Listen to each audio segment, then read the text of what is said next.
naghahanda po ako ng food para kay Wanda. So, ito yung rice. Rice lang yan siya. Tapos, meron akong chicken dito. Pero, kailangan natin himayin. Tanggalin natin yung mga... Kasi grill ito eh. Tanggalin natin yung mga onion. Tapos, tanggalan natin yung buto. Kasi last time yung nag-upload ako na pinakain ko ng buto, bawal daw yun. So, okay. Dahil masunurin tayo, tanggalin natin lahat yung buto. Tapos, ito. Para ito kay Wanda. Pero kumain naman siya. Para mamaya ito, pang dinner na niya. Kasi 2 beses siya kakain. Kasi pag kakain pa yung 3 beses, hindi na maganda. Dapat niya 1 beses ang araw lang eh. Yan. Kasi lumalaki siya eh, ang bigat-bigat. Yan. So tatanggalin natin yung mga buto na yan. Yung buto na yan, tanggalin natin. Kasi bawal daw gano'n yung buto. Yan. So, puros lang yan laman ng manok.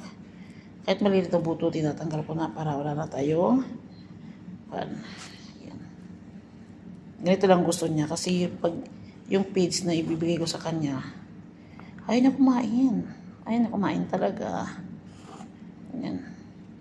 Tapos, set aside ko ito, ilagay ko sa fridge. Sa mamaya, papakain natin si Wanda. Tawagan natin, Wanda! Wanda! Come! Dito na.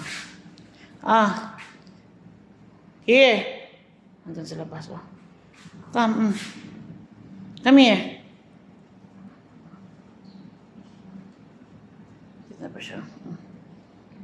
Chicken. Busog kasi ito.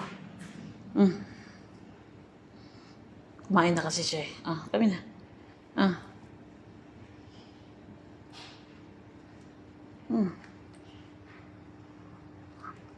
Kumain na kasi yan siya. Tapos chicken pa talaga yung kuha niya. Diba? Arte-arte. Kailan pang subuan talaga. Say hi. Hi mga kalabs! Sobrang laki na niya at sobrang bigat niya. Say hi mga kalabs muna. Hi mga kalabs. I'm Wanda, the Wonder Dog, at vlogger na rin. Mukha mo. Ngipin mo. Nandun na. Tuwak mo na sa labas. Tuwak mo na siya sa labas.